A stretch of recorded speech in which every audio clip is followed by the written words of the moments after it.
Projeto JPA. Vai ser maiúsculo desse jeito, não? Mas tudo bem. Aí na hora de pegar o archetype, você pode pegar o Kickstart. É o Maven.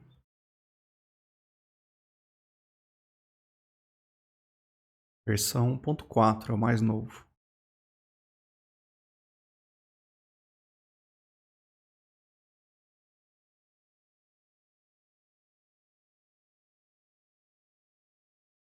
Então, mais pra frente a gente vai criar um archetype nosso para fazer isso ficar mais rápido. Que aí não precisa atualizar.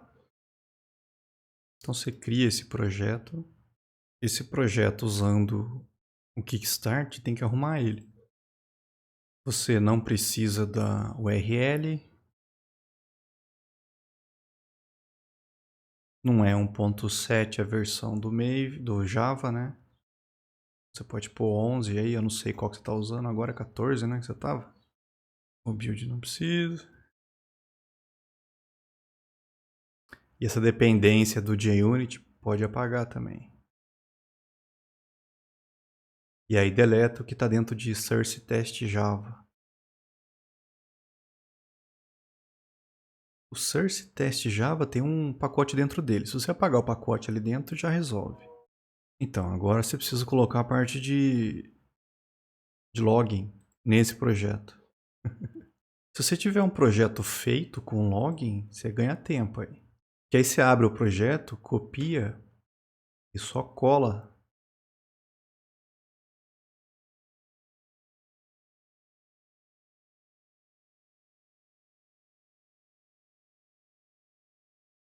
E aí dá um update no projeto que acho que resolve.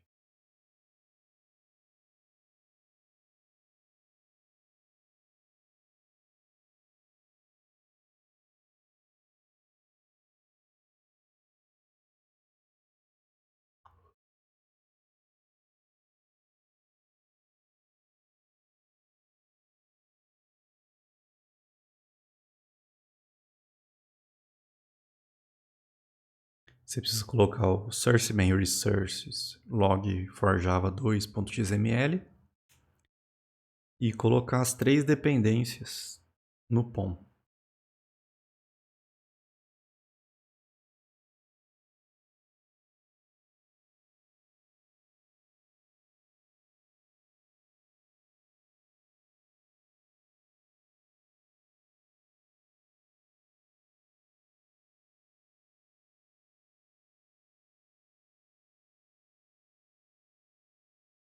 Passo 3, vamos lá.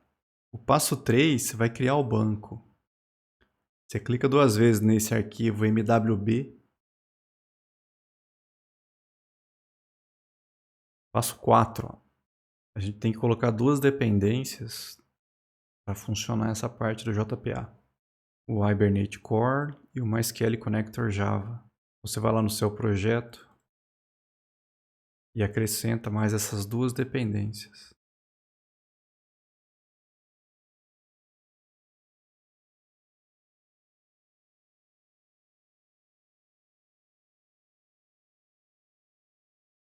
A versão que está aí não é a mais nova, não. A mais nova do Hibernate é 5.4.15 e do MySQL Connector é 8.0.20. Vamos criar o diretório metainf lá no source main resources.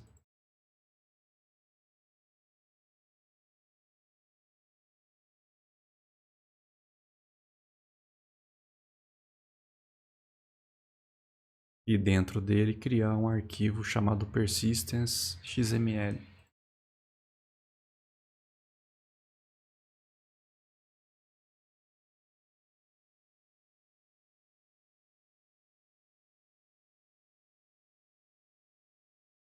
Com esse conteúdo que está no passo 6.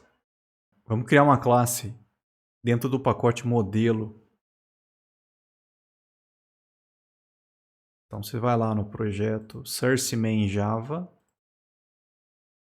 Já tem um pacote com o seu nome. Isso, você vai criar nova classe, cliente, no pacote modelo. E aí nesse cliente, ó, a gente vai jogar esses atributos todos aqui, ó.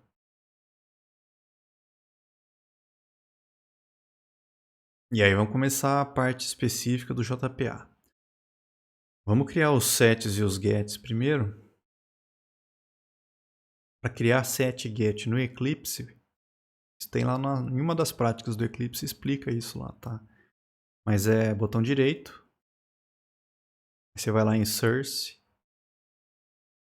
Generate Getters and Setters. E aí, para quais atributos você quer que ele gere o setter e o getter? Para todos.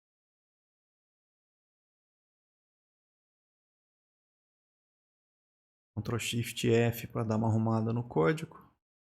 Vamos criar um equals e um hashcode. Então, mesma coisa. Vai lá embaixo, botão direito, Source, Generate Hashcode and Equals. Aqui você tem que escolher. Você quer que o equals e o hashcode compare quais informações? Para a gente aqui, o que é mais fácil? Se o cara tem o mesmo código, é porque ele é a mesma pessoa. Então, deixa marcado só o código.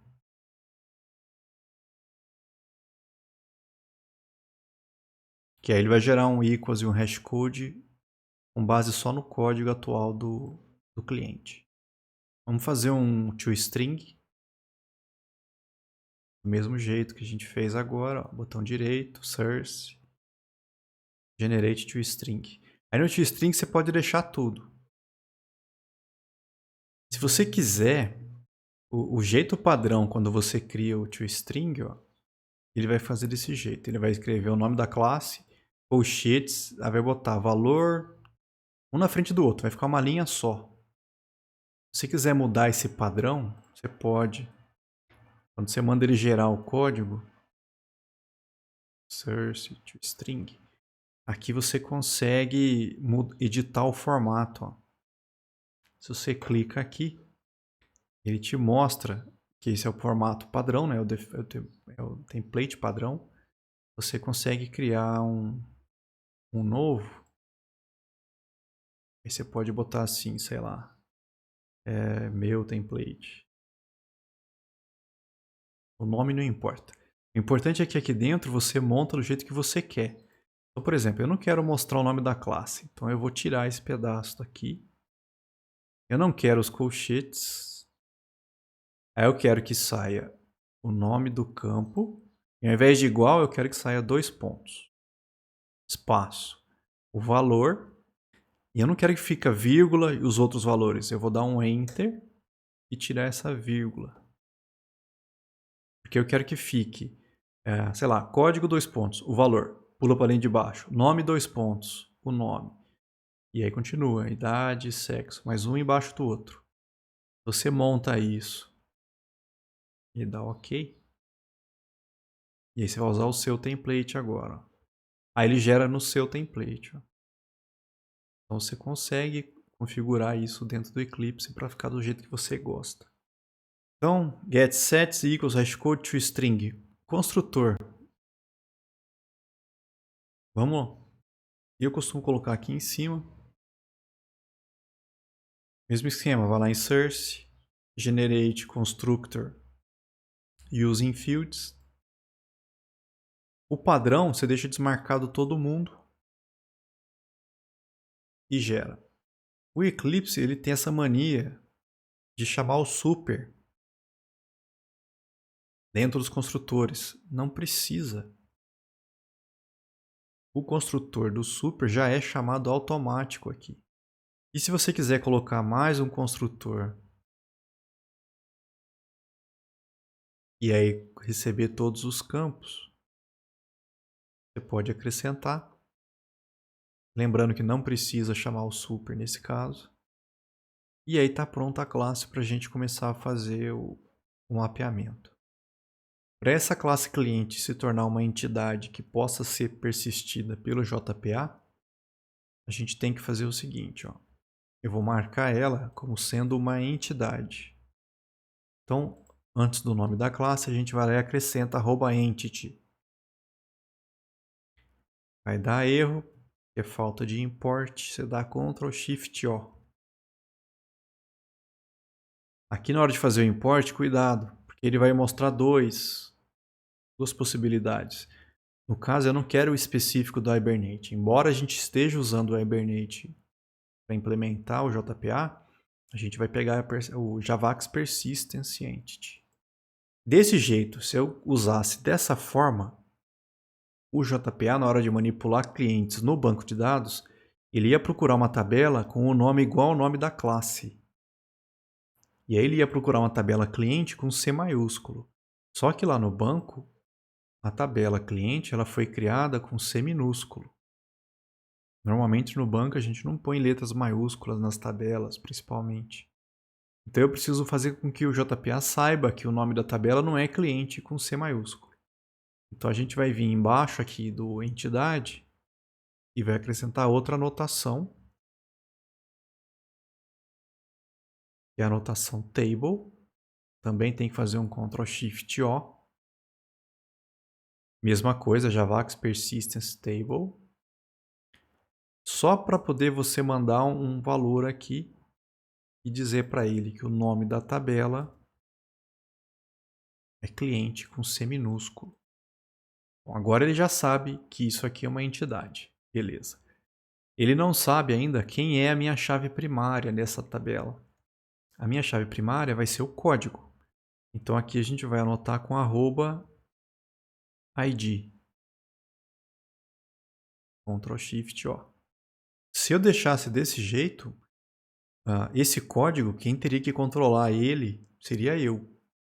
No meu programa, eu teria que gerar os valores e fazer o incremento e coisa do tipo. Eu quero que o banco faça isso para mim. Tanto é que se você olhar na tabela cliente, se a gente vai conseguir ver aqui, a coluna código, eu marquei ela como sendo autoincremento. Então eu quero que, na verdade, o meu banco faça esse controle do código. Quando eu inserir o primeiro, ele coloca 1, quando eu inserir o segundo, ele põe 2 e assim por diante. Então eu tenho que avisar o JPA que está sendo feito dessa forma. Tá, então, além de colocar esse ID no código, eu vou colocar uma outra anotação e avisar ele que ele é um valor gerado.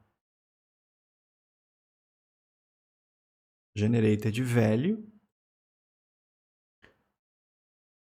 E aí eu preciso passar para ele qual é a estratégia que ele vai usar.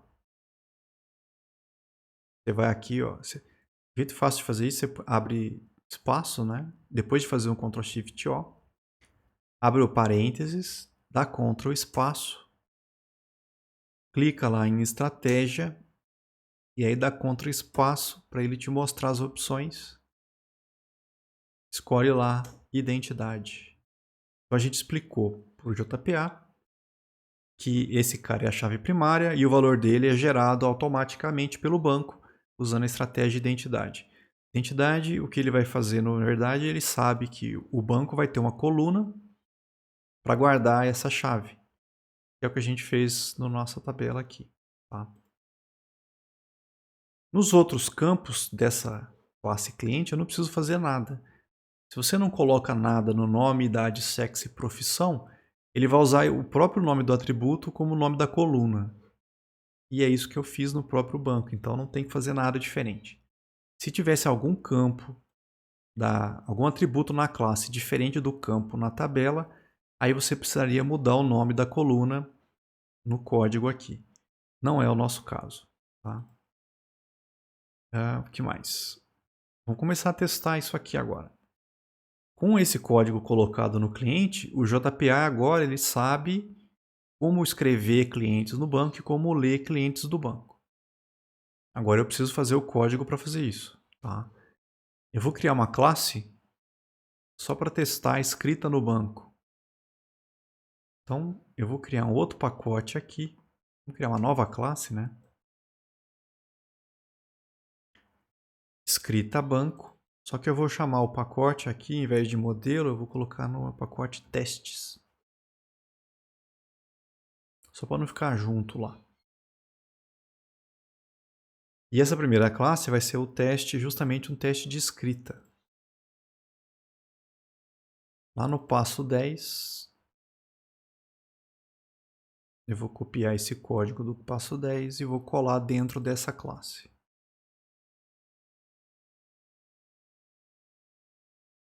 Manda salvar. Ctrl Shift O. Aqui, cuidado na hora de fazer import de novo. O scanner é o Java Util Scanner. O resto ele já sabe qual que é. Então vamos dar uma olhada nesse código maluco aqui. Eu estou criando um scanner para fazer leitura via teclado. Eu estou criando um objeto cliente. Esse cliente vai estar vazio, não tem informação nenhuma lá dentro. Aí vem a parte de acesso a banco. Eu preciso de um Entity Manager Factory. Então eu estou indo lá na classe Persistence e pedindo para ele criar um Entity Manager Factory ligado nesse arquivo projeto JPA-PU. Esse Persistence Unit, a unidade de persistência com esse nome aqui. Esse Persistence Unit está lá naquele arquivo Persistence XML. Ó. A gente criou ele com esse nome. Tá? Então ele sabe quais informações ele precisa usar para fazer acesso ao banco e coisa do tipo. Tá? Então é por esse nome que a gente liga um no outro. Uma vez que você tem esse Entity Manager Factory, aí você pode pedir para ele criar o Entity Manager. Lembrando que o Entity Manager ele vai ser a classe que a gente usa para fazer a parte de persistência do banco. Aí eu peço para você digitar um nome. O que você digitar eu seto como o nome do cliente, a idade, o sexo e a profissão.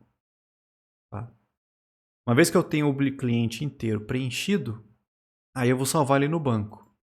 Como salvar no banco envolve mudança no banco, isso tem que ser parte de uma transação. Então eu peguei a transação, iniciei ela, pedi para persistir o cliente no banco e aí eu fiz um commit. Tá? Ou seja, eu salvei esse cara no banco aí. Escrevi uma mensagem na tela, o código gerado pelo banco de dados para o cliente, só para você ver que o código ele vai ser gerado pelo banco e vai ser colocado para você dentro desse objeto cliente. Terminei de salvar, fecho o Entity Manager, fecho o Entity Manager Factory e fecho o scanner. Tá? Para testar isso aqui, você tem que estar com o banco criado. Lembrando que no Eclipse ele é meio mala sem alça. Dependendo do arquivo que tiver aberto aqui, quando você pede para rodar, ele vai fazer uma coisa ou outra. Então, por exemplo, se eu tiver no arquivo de persistência e pedir para executar, ele rodou, safado. Normalmente ele dá pau, cara. Aqui, ó. Por exemplo, eu estou no arquivo de log. E aí eu mando rodar, ele tá louquinho aqui. Então, sempre que você for rodar, por exemplo, eu estou no arquivo de cliente. Aí dá erro, tá vendo? Tem que estar no arquivo executável. No caso é onde está o static void main aqui. E aí você clica no executar e ele roda. A porta 3306 é a porta padrão do MySQL e do MariaDB. Então eu vou vir aqui. No meu eu botei na 3309. Agora ele vai achar. Aí, ó. Rodou o programa. Tá perguntando o nome. Deixa eu ver o que já tem no banco aqui. Já deve ter um monte de coisa. Testes JPA. Vamos ver lá. Testes JPA. Eu vou apagar. Bom, já tem a Grossbuilder e o Strobilobaldo no meu banco. Inserir alguém aqui. Vai ser o João. Tá com 30. Masculino. Ele é taxista, sei lá. Tá lá, ó. O Hibernate ele fez um insert na tabela cliente das colunas idade, nome, profissão e sexo. Tá? E aí o meu programa foi lá e escreveu, olha, o código gerado pelo banco de dados para o cliente foi o código 4. Isso é o que pedi aqui embaixo. Ó. Então, lembra que quando eu cadastrei, eu não perguntei o código. O código ele foi gerado quando eu salvei no banco, porque ele é um campo de alto incremento. E aí o JPA já colocou isso para mim dentro do objeto cliente. Por isso que quando eu mostrei aqui, ele mostrou que era o 4. Tá? Por que está saindo 4? Porque eu já tenho 2 inseridos e eu devo ter apagado o terceiro. E agora o 4 é o João.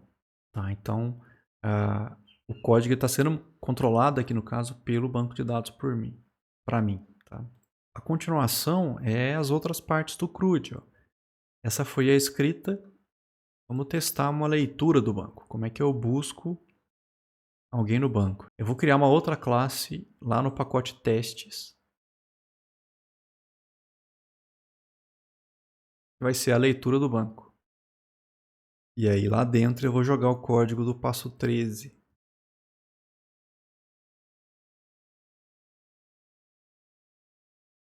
Ctrl Shift O.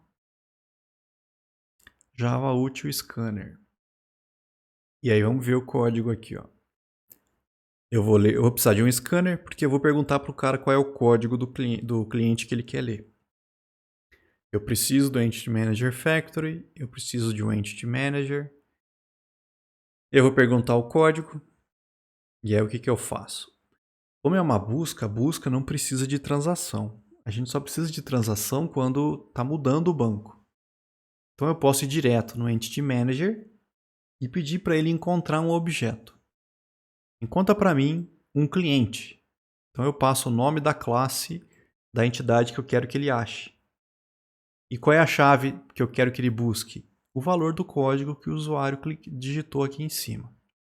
Então o Entity Manager vai buscar esse cliente e vai me devolver ele aqui. Só que se ele não encontra, esse find ele retorna nulo. Então, ele mesmo fala na documentação. Ele retorna a entidade encontrada ou nulo se ela não existir. Então, antes de sair usando, eu testei. Se o cliente não for nulo, aí eu mostro. Se não, eu aviso para o cara que ele não foi encontrado. E aí eu fecho o Entity Manager, o Manager Factory e o Scanner. E aí é testar isso aqui. Eu vou rodar ele aqui, ó.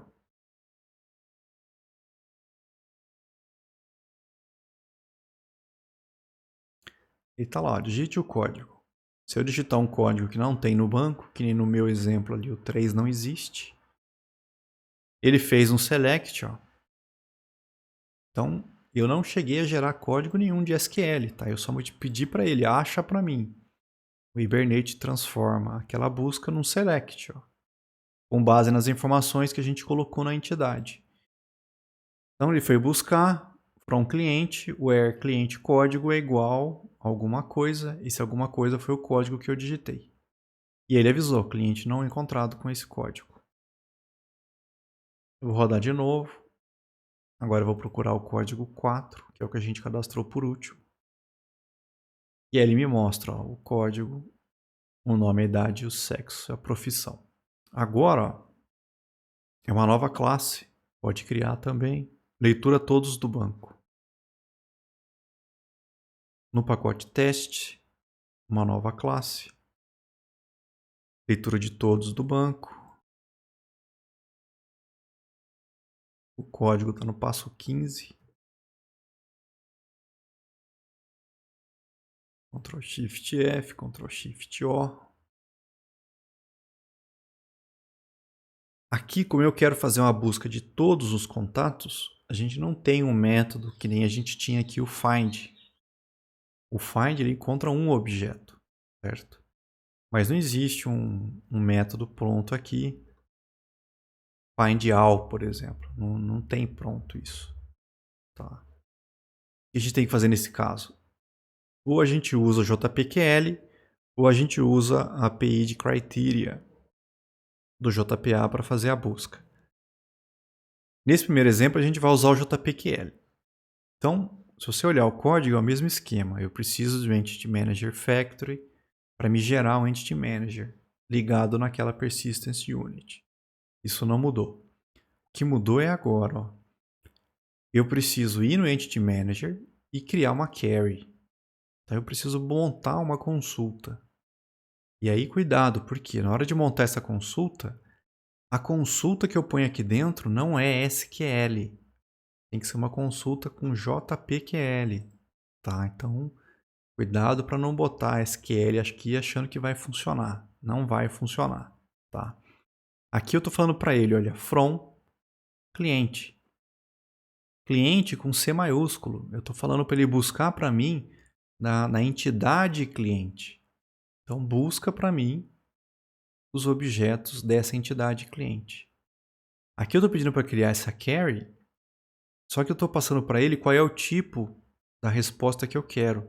Quando eu coloco aqui na frente cliente.class, eu estou falando para ele que eu quero que ele me traga uma resposta, e a resposta vai ser clientes.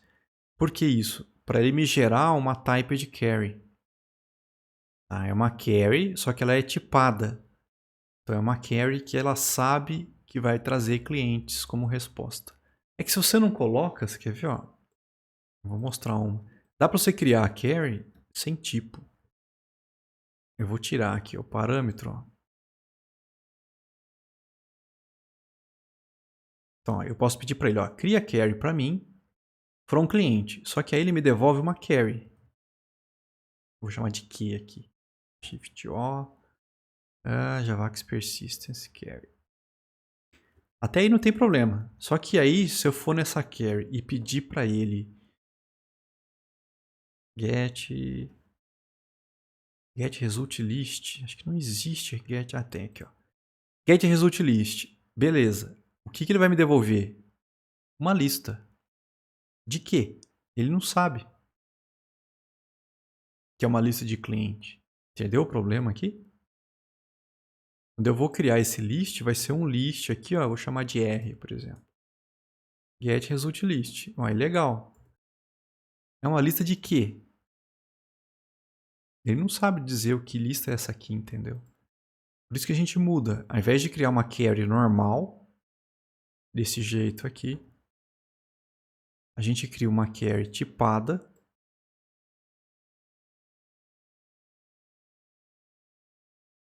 Então eu estou criando uma query dizendo para ele que é desse tipo. Então é uma query tipada, ela é diferente dessa aqui. Porque aí eu posso pedir o resultado de lista, em forma de lista, e ele sabe que vai me devolver uma lista de cliente. Porque ele é tipado. Tá? É só para isso que a gente faz desse jeito, para facilitar. Porque uma lista aqui seria uma lista de objeto, eu teria que fazer um cast, é uma trabalheira danada aqui, na hora de usar isso aqui. Desse jeito eu não tenho que fazer nada de cast, nada disso. Eu posso simplesmente usar a lista de clientes. Então eu pedi para ele buscar essa lista de resultados. Aí eu vou mostrar na tela. Eu fiz um laço, cada um dos clientes ele vai pegar, jogar nessa variável C e mostrar na tela. E aí eu fecho tudo. Se eu rodar esse código, o que ele fez? Ó? Ele fez um select from cliente, então todos não tem condição where no select. E aí ele trouxe os 3 clientes que eu tinha lá, a Grosbilda, Strobilobaldo e o João. Na hora de usar o Workbench, você tem que estar com a tabela, o banco selecionado, tá? O banco selecionado ele fica em negrito aqui. Então cuidado, se você tiver com outro banco e tentar rodar, ele vai tentar rodar esse SQL naquele banco e aí vai dar pau. É só questão de nome, ó. Cliente 0 underline para ele é o nome que ele deu para a tabela cliente, como se fosse um apelido para ele. E aí ele pegou os atributos e colocou esses nomes. Tanto é que você vê na resposta, ó, código 10, idade 2, nome 3.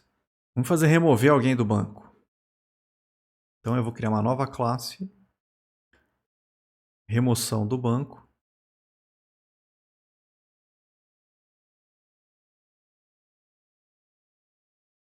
E aí na remoção do banco eu vou jogar esse código do 17 aqui, ó.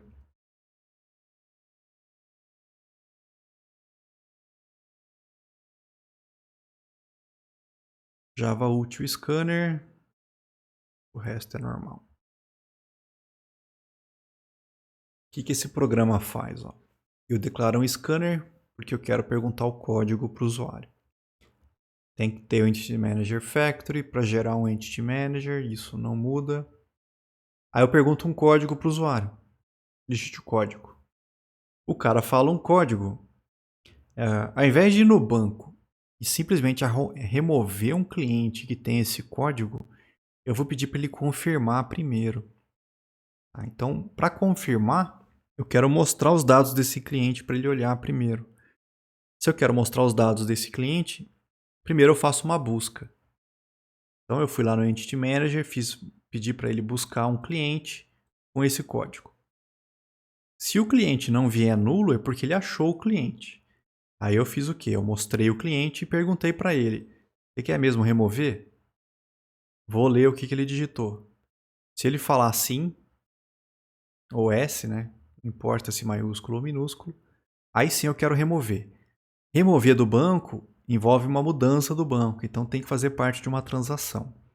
O que eu fiz? Eu comecei a transação, pedi para remover esse objeto cliente do banco e aí fiz um commit para finalizar. Aviso ele que eu fiz a remoção com sucesso.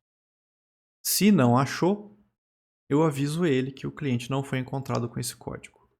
E aí eu fecho tudo, o Entity Manager Factory e o Scanner.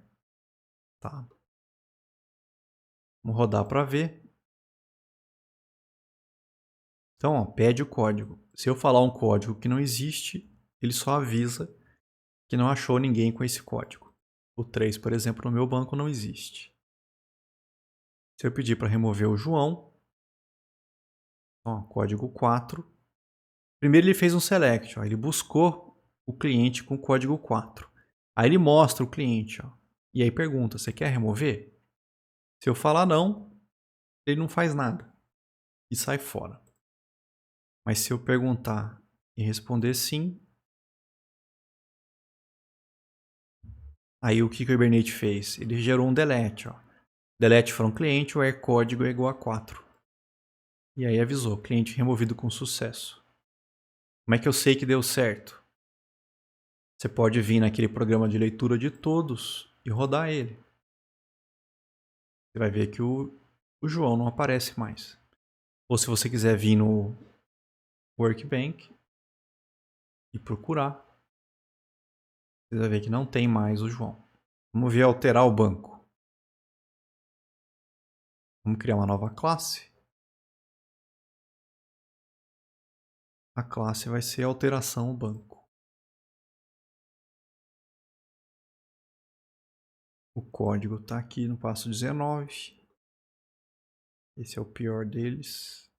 Temos de quantidade de código. Ctrl Shift O. Por que ele é mais complicado? Porque mesmo esquema da remoção. Eu não quero simplesmente alterar. O cara vai digitar um código. Eu vou buscar esse cliente. Se encontrar, eu vou mostrar para ele o cliente e vou perguntar: você quer alterar esse cliente? Se ele falar que sim, aí o que eu vou fazer? Eu vou entrar num laço aqui. Eu começo a transação, porque a alteração de banco envolve mudança, né? Tem que ter transação. Aí eu entro num laço. Porque eu quero que o programa permita o usuário alterar esse cliente nos campos que ele quiser. Então, se ele quiser mudar, por exemplo, o nome e a profissão, ele tem como entrar nesse laço e fazer as duas coisas. Tá? Então, ele entra no laço, ele mostra as opções, como se fosse um menu de opções, e pergunta que parte você quer alterar. O usuário digita, aí eu fiz um switch. De acordo com a parte que ele escolheu, eu vou lá e leio o novo valor.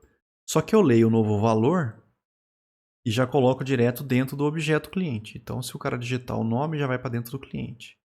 Mesma coisa para idade, sexo e profissão. Se o cara botar 5, é porque ele quer parar de alterar. O 5 ele sai fora do laço. Então, enquanto a parte que o cara quer alterar não for a 5, a hora que ele vier 5, ele sai e aí eu faço um commit. Eu não preciso pedir para ele fazer um merge nem nada do tipo. Não sei se vocês lembram da teoria lá, mas quando você está dentro de uma transação, você altera o objeto e aí faz um commit, essa alteração já vai direto para o banco. Tá? O Hibernate já vai gerar um update para você no banco. Aviso ele que deu certo, senão eu aviso que não encontrou e aí fecha todo mundo. Tá? Então, fica nesse laço alterando enquanto eu quiser. Vamos criar um usuário primeiro, para não ter que alterar os dois lá. Vamos voltar um João aqui. Vamos criar a Maria agora. Maria tá com 30. A profissão dela é, sei lá, secretária.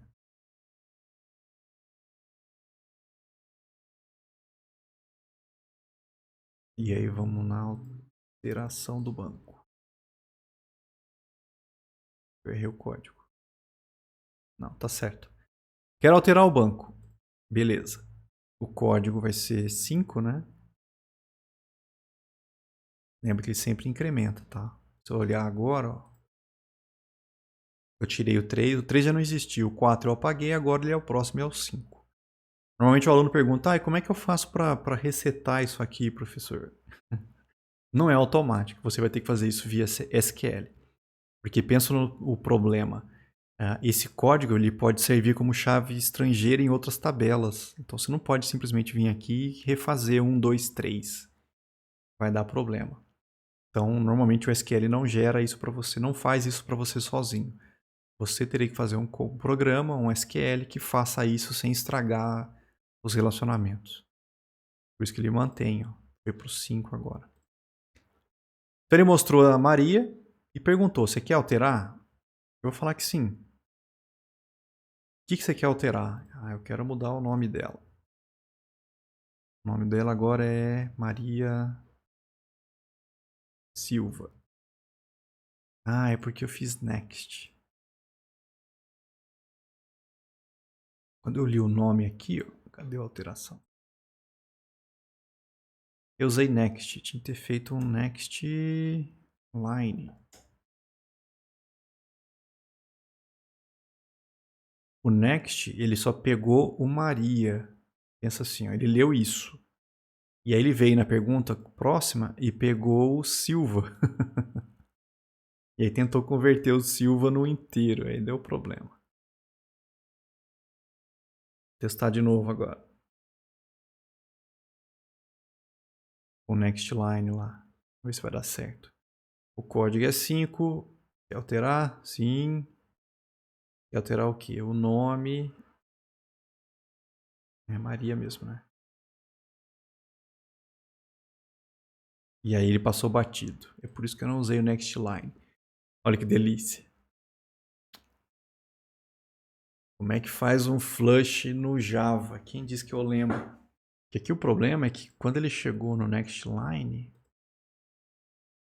o que ele passou batido? Ele pegou o enter do next int. Não é possível que ele fez isso, cara. Mas tá com cara, né? Porque eu digitei 1. Digite o nome. Ele nem esperou, tá vendo?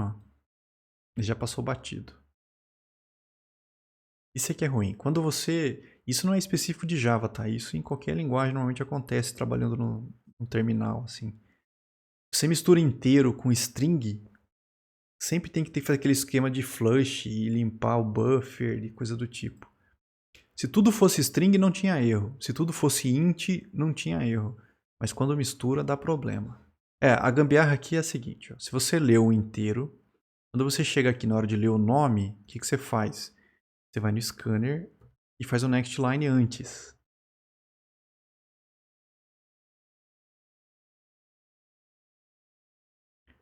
Aqui, como é a idade, é 2 inteiros, aí não teria problema. Aqui, sexo. Sexo... Eu não sei se vai dar certo. Vamos testar todos. Vamos ver se melhorou. Eu chamei o metro errado aqui, ó. É next line. E gerou automático has next line. Aí não, meu filho. Vamos lá. 5. Quer alterar? Sim. 1. Aí, parou no nome. Então, esse next line deu certo. Vamos ver se Maria Silva vai travar alguma coisa. Maria Silva passou, deu certo. Vamos dar o sexo da Maria Silva. O sexo virou masculino. Funcionou. Tentar mudar a idade dela. 31 agora. Certo. Profissão. Profissão acho que vai dar erro. Não, deu certo. Mas se eu trocar aqui para next line, vai dar pau também, quer ver? Testar de novo, ó.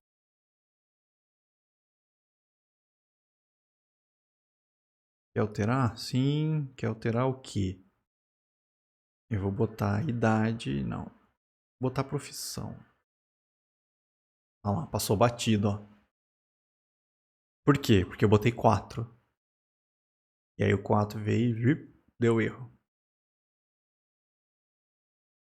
O que teria que ter feito? Aí você fala, ah, põe um next line aqui. Só que aí o que vai acontecer? Cara, isso aqui é gambiarra em cima de gambiarra. Next line. Se no anterior, vamos ver se vai dar certo agora. O cara digitar a idade, vamos ver se vai funcionar. Código 5, quer alterar? Sim, qual parte? Profissão. Aí parou. Então, isso, nesse caso deu certo. Profissão agora virou, sei lá, engenheiro.